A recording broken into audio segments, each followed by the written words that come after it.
Welcome back to Flip the Tables. This week is all about what love leadership is, because unfortunately for the world, it's not yet listed as an option in the textbooks. And a lot of leadership ran by fear, ego, narcissist still seem to be trending. So we're going to work towards canceling those subscriptions while proving that love leadership should be official. Now, my 34 years on this earth, I've had several leaders in my life in various capacities, from my parents to basketball coaches, from working at McDonald's to my first big girl job as a gas station attendant to my first job after college. Throughout each of them, I've learned from every single leader. I've had some that turned out to be true family that I still keep in touch with today. And then I have some that, well, definitely did not make that cut. Each of them leaving an imprint on my life. They had a choice in their leadership and they made it. And I'm thankful for each of them because it led me here. It led me to such a time as this, to my leadership, preparing me for today. So let's start by explaining a little bit about love leadership in comparison to some of those more popular theories that are floating around in the world today. Love leadership isn't weird. What is weird is thinking fear, ego, control, charisma, and sneaking around are better motivators than trust. And today we are flipping the tables on the idea that love is soft, impractical, or unproductive. But before we get too deep into our conversation, let's backtrack just a bit. Last week I explained a little about when I started this doctoral journey, I never really meshed with any of the leadership models that we were studying. The closest I came to connecting with was somewhere between servant leadership and authentic leadership, but I wasn't sold on either. And the more studying and diving into scripture, leadership experience, that first question from the trailer just started rolling around in my mind. If Jesus is love, then why isn't love leadership the primary leadership model that we are studying, researching, and practicing? And let's just go ahead and say it out loud. Some people hear love leadership or lead with love and immediately picture weakness, indecision, or group hugs that solve nothing. And within that reaction, we truly see how broken our leadership has become. And how do I know? This episode will hopefully be the kickstart of a season of understanding the development of what love leadership is and how it's a true leadership model that's needed in this world today, and how it's not weird. It works. Leadership academia love this current leadership theories that are being studied. Transformational, transactional, adaptive, authentic, emotional intelligence, and servant leadership, to name a few. But the funny thing is that every single one of those work best when rooted in, you guessed it, love. And this will not be the last time you hear that. But if love was the forefront, the foundation through which love leadership is built on, each one of these, quote, theories, unquote, would be more successful because leadership is not one size fits all. As I mentioned in my previous episode, everyone has been uniquely made by God, so they should be led so. They should not conform to your leadership style just because you're too lazy to make adjustments. And I don't want to hear, oh, you're just giving them what they want, because that's not right. That's just an excuse you're giving yourself. Leading with love is everything. So let's dive into these popular theories. James Burns tells us that transformational leadership emphasizes inspiring followers toward a shared purpose, but that only works when people trust you, and trust is built relationally, not transactionally. Now, Robert Greenleaf's servant leadership literally centers the flourishing of others, which isn't trendy, but more on the biblical path, but still should not be sold as the most aligned with Jesus' leadership style.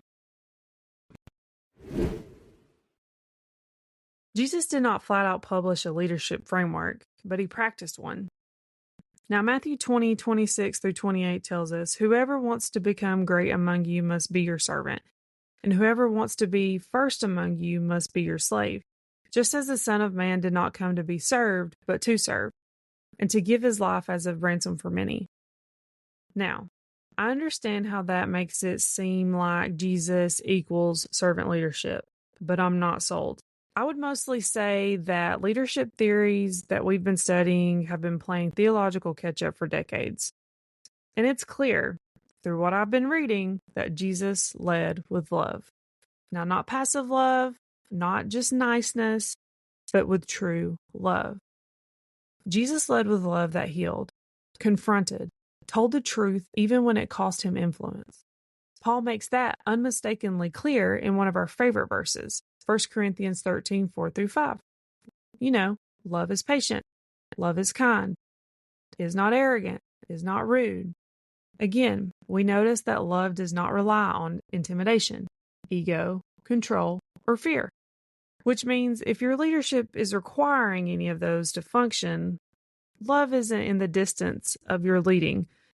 It's compensating, and Jesus never compensated for insecurity. Love, the engine behind effective leadership. Daniel Goleman's work on emotional intelligence shows that leaders who demonstrate empathy, self-regulation, and relational awareness outperform those who rely on authority alone. Translation: people do not follow titles, they follow trust. And that trust is built when people feel safe, seen, and valued. Sounds a lot like someone we've mentioned a couple of times already. See, Jesus, he noticed people others ignored, restored those others rejected, and challenged leaders who protected system over souls. It's clear in John 13:34 where he says, I give you a new command. Love one another just as I have loved you. You are also to love one another. And that's in the red letters, so it's legit. And that verse was not added into the good book as a suggestion, but as a clear directive, especially for leaders. Love leadership. Top performer when it's up against fear or ego-based leaders, outperforming them every single time. And here's where sarcasm earns its keep. Fear-based leadership does work, short term, but so does caffeine and zero sleep. I can attest to that. But long term, fear burns people out, silences innovation, and creates compliance, not commitment. Ronald Heifetz's adaptive leadership reminds us that real change requires trust and shared ownership. People don't risk growth when they're afraid of punishment. Love drives out fear, and when fear leaves, people begin to think, create, and even better, they begin to lead. 1 John 4:18 reads, there is no fear in love. Instead, perfect love drives out fear. If fear is how you lead, if fear is how you are getting your results, your system is not strong, your system is broken. Now, for our ego-driven leaders, if you're the leader that constantly needs affirmation, confuses loud with sounding strong, choosing to protect yourself or your image instead of your people, and visualizing accountability and respect as a foreign concept, then I'm sorry that no one has let you know. That's a little odd. Yet, there is still a current leadership theory out there that you seem to jive with. Transactional leadership. Thank you, Weber, Burns, and Bass. This theory is built on exchange. You perform, you get rewarded. You don't, there are consequences, but only for you, not for me. But not to completely bash on this one. It does come with clear expectations and structure. It's very tidy and efficient, and seems to work for smaller, stable systems that are gunning for very short-term goals. But honestly, no one has ever said, I'm so deeply transformed because my boss offered me a performance bonus. Yet, there are still people out there studying this leadership style.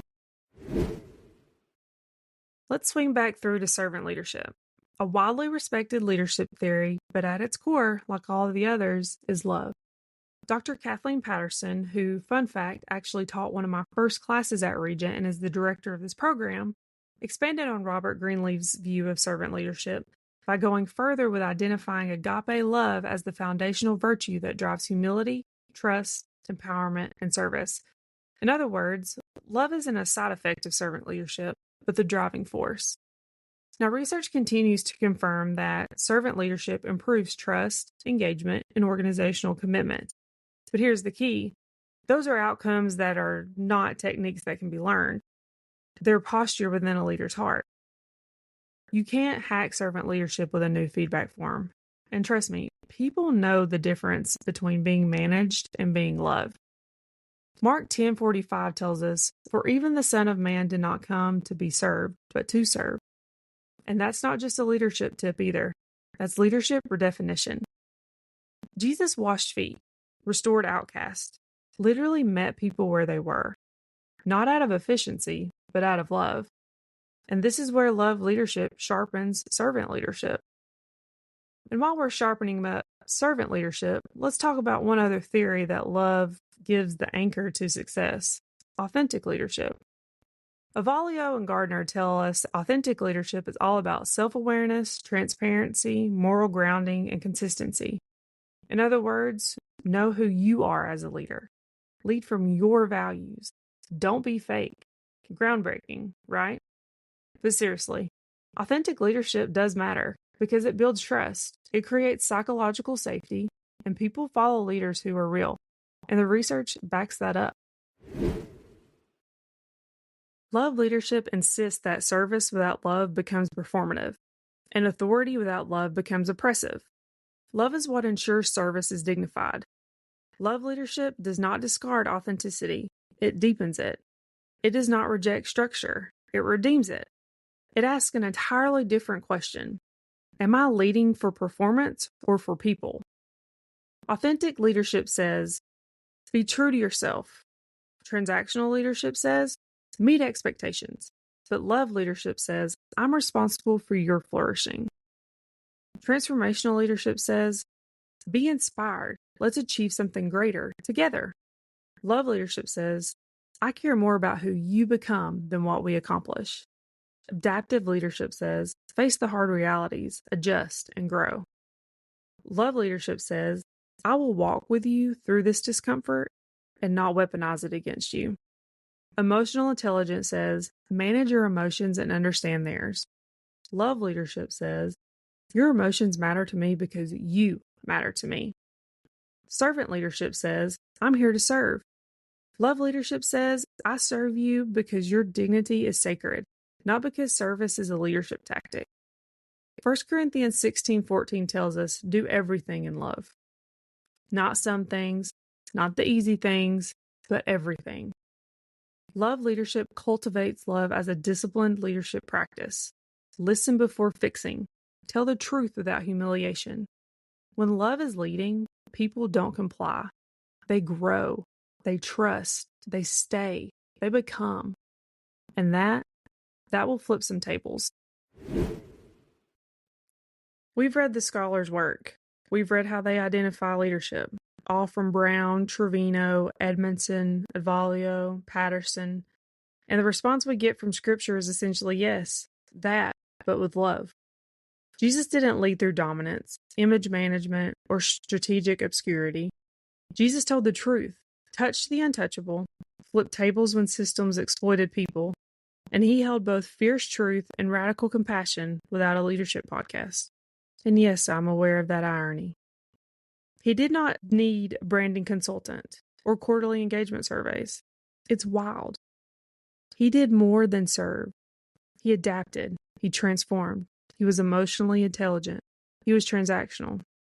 And he was able to do all of that because he met them where they were, because he led with love.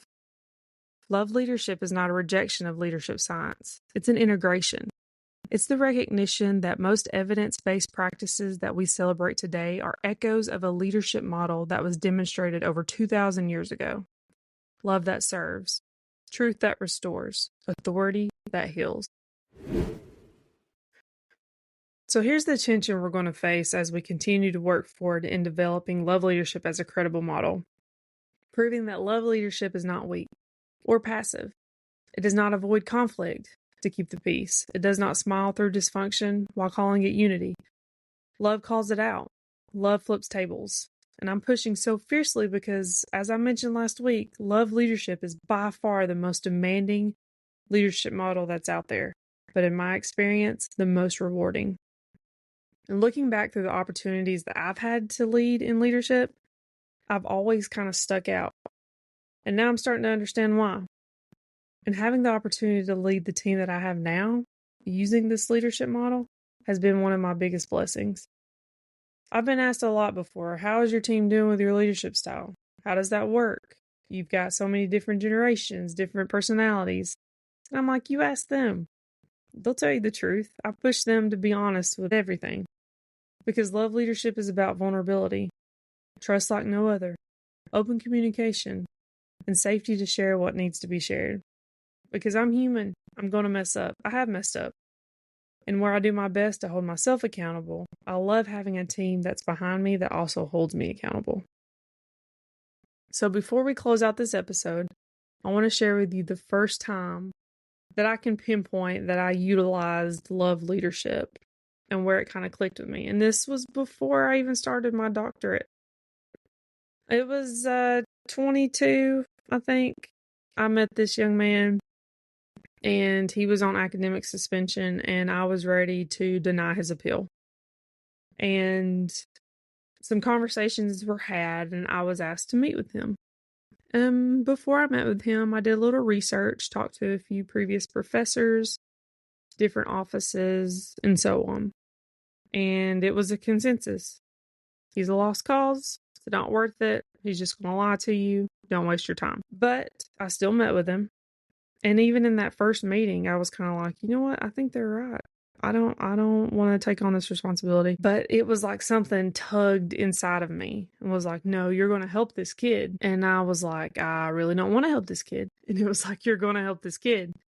So now that I'm telling you a story, you realize that did indeed help this kid. So when we met, it was rocky, capital ROCKY, rocky.